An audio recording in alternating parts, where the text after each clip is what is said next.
तमिलनाडु के मुख्यमंत्री बनने के बाद सीएम जोसेफ विजय अपने फैसलों से लगातार सुर्खियों में बने हुए हैं। हाल ही में उन्होंने स्कूल शिक्षा के लिहाज से ऐतिहासिक निर्णय लिया, जिसके तहत तमिलनाडु के स्कूलों में नेताओं की एंट्री पर रोक लगा दी गई है। इससे स्कूली बच्चे और उनके माता पिता के बीच खुशी की लहर है, क्योंकि जब भी स्कूलों में सांस्कृतिक कार्यक्रम, वार्षिक उत्सव, खेल प्रतियोगिताएं या डिबेट का आयोजन होता है तो नेताओं को स्कूल में बतौर मुख्य अतिथि के रूप में बुलाया जाता है, जिससे स्कूली कार्यक्रम के दौरान बच्चों को नेताओं के लंबे चौड़े भाषण भी सुनने पड़ते हैं, जिससे बच्चों का समय बर्बाद होता है, पढ़ाई का नुकसान होता है और स्कूल का कार्य भी उतनी देर के लिए प्रभावित होता है, क्योंकि नेताओं के भाषण से बच्चों को कुछ सीखने को नहीं मिलता, सिर्फ नसीहत ही नसीब होती है। स्कूल शिक्षा विभाग की ओर से जारी निर्देशों के अनुसार स्कूल परिसर और कक्षाओं में किसी भी तरह की राजनीतिक गतिविधि नहीं होगी। किसी भी राजनीतिक दल के नेता का जन्मदिन या अन्य राजनीतिक कार्यक्रम आयोजित नहीं किए जाएंगे। राजनीतिक दलों के कार्यक्रम या पदाधिकारियों को स्कूल में कार्यक्रम आयोजित करने की अनुमति नहीं दी जाएगी। सरकार ने जोर दिया है कि शिक्षण संस्थान सीखने के लिए होते हैं, ना कि राजनीतिक गतिविधियों के लिए। अब पूरे देश में सीएम विजय के इस पहल की जमकर तारीफ हो रही है और कहा जा रहा है कि काश ऐसा कदम उत्तर भारत की सरकारें भी उठाती तो बेहतर होता। बता दें कि यह फैसला हाल ही में हुए एक विवाद के बाद सामने आया।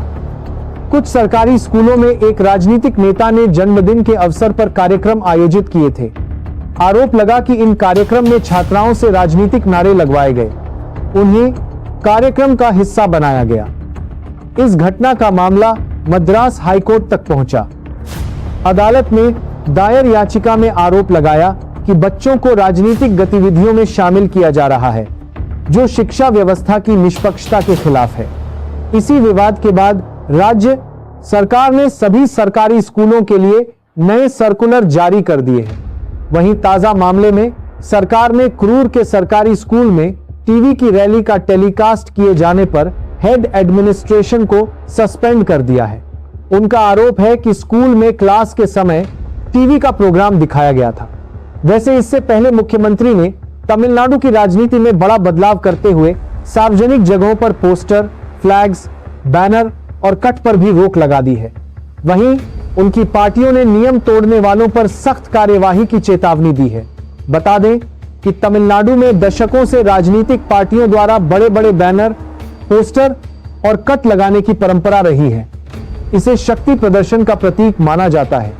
वहीं समर्थक इसे राजनीतिक उत्साह और शक्ति प्रदर्शन का प्रतीक मान रहे हैं, लेकिन आलोचकों का कहना है कि इससे शहर की सुंदरता प्रभावित होती है। इससे सार्वजनिक जगहों पर अव्यवस्था बढ़ती है और कई बार सुरक्षा संबंधी खतरे भी पैदा हो जाते हैं। विजय का यह फैसला एक बड़े संदेश की ओर इशारा करता है कि सार्वजनिक स्थान पर सबसे पहले आम नागरिकों के लिए होनी चाहिए। साफ सुथरी सड़कें, बाधा रहित फुटपाथ और व्यवस्थित सार्वजनिक क्षेत्र किसी भी शहर की बेहतर प्रशासनिक व्यवस्था और नागरिक जिम्मेदारी को दर्शाता है। और अब स्कूलों को राजनीति से दूर रखने की इस पहल की कई लोग सराहना कर रहे हैं।